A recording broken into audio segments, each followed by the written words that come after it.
అన్నమయ్య జిల్లాలో సీఎం చంద్రబాబు నాయుడు మాట్లాడుతున్నారు. లైవ్ లో చూద్దాం. మీరు కూడా గుర్తుపెట్టుకోవాలి, ఈరోజు 4వ సీఎం అయ్యాను. సమైక్య ఆంధ్రప్రదేశ్లో అందరికంటే ఎక్కువ సీఎంగా ఉన్న ఘనత నాకే దక్కింది. 3 సార్లు ప్రతిపక్ష నాయకుడిగా ఉన్నా. ఇంకో పక్క మీరు చూస్తే నేను ఒకటే ఆలోచించాను, నేను ముఖ్యమంత్రి అయినప్పటి నుంచి మీ జీవితాల్లో మార్పు రావాలి, అందరికీ న్యాయం చేయాలి.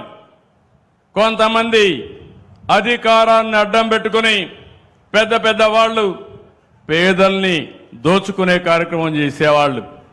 నేను అందుకే ఒకే విషయం ఆలోచించాను, అభివృద్ధి జరగాలి, ఆదాయం పెంచాలి, సంక్షేమ కార్యక్రమాలు ఇవ్వాలి, పెంచుకుంటూనే ఉండాలి. దీనికి ఆర్థిక సంస్కరణలు అవసరమని ఆర్థిక సంస్కరణలు తీసుకొచ్చాం.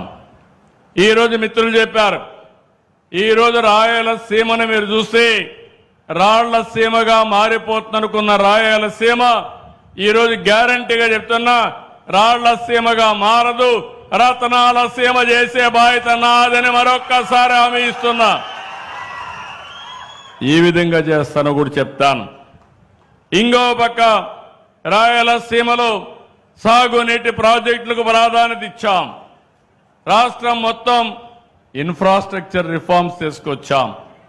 రోడ్ల మీద, ఎయిర్పోర్ట్ల మీద, రైల్వేలు కానీ ఒకప్పుడు కరెంటు లేని పరిస్థితి నుంచి ఇప్పుడు మీ ఇంటి మీదనే రూఫ్ టాప్ పవర్ తయారు చేసే పరిస్థితికి వచ్చాం, సోలార్ తయారు చేసే పరిస్థితికి వచ్చామంటే అందులో కూడా మనమే అగ్రస్థానంలో ఉన్నాం. ఇప్పుడే అడిగారు మిత్రులు, 30 సంవత్సరాల్లో నాకు ఒక తృప్తి, సంపద సృష్టించడం చేతనైతే సంక్షేమ కార్యక్రమాలు ఇస్తాం. గడిచిన ప్రభుత్వం 5 ఏళ్లలో అప్పులు తీసుకొచ్చి మొత్తం సంక్షేమం అని ప్రజల్ని మోసం చేసే పరిస్థితికి వచ్చారు. నేను అడుగుతున్నా మిమ్మల్ని అందరినీ ఒకే విషయం, ఏ కుటుంబం అయినా అప్పులు చేసి బాగుపడ్డారా? మీరే చెప్పమంటున్నాను. బాగుపడ్డారా తల్లి అని అడుగుతున్నా మిమ్మల్ని. అప్పు చేసి పప్పు కొడి తింటే ఏమవుతుంది?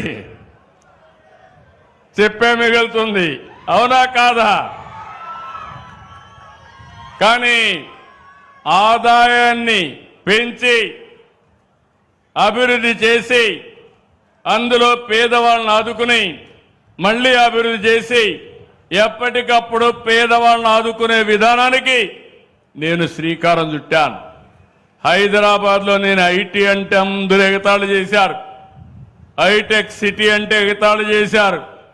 ఈరోజు మీరు చూస్తే నేను ప్రారంభించిన ఐటీ ప్రపంచంలోనే తెలుగు వారు ఎక్కడున్నా హైయెస్ట్ పర్ క్యాపిటల్ ఇన్కమ్ తెస్తున్నారంటే అది నాకు ఆనందం.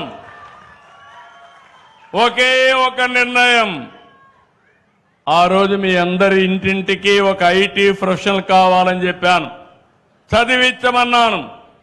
పిల్లలకు డబ్బులు కాదు కావాల్సింది, సంస్కారాన్ని ఇవ్వండి, చదువునిప్పించండి.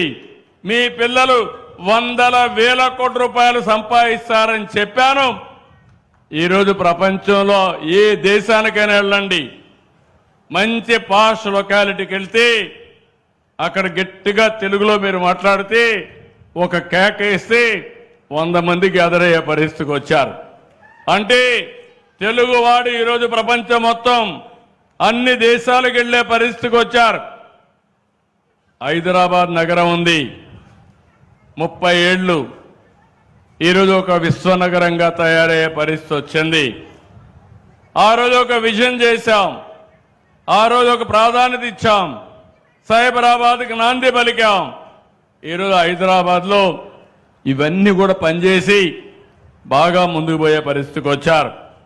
నేను ఆ రోజు ఆడబిడ్డల కోసం డాక్రా సంఘాలు పెట్టాను. ఏం తల్లి జ్ఞాపకం ఉందా మీ అందరికీ?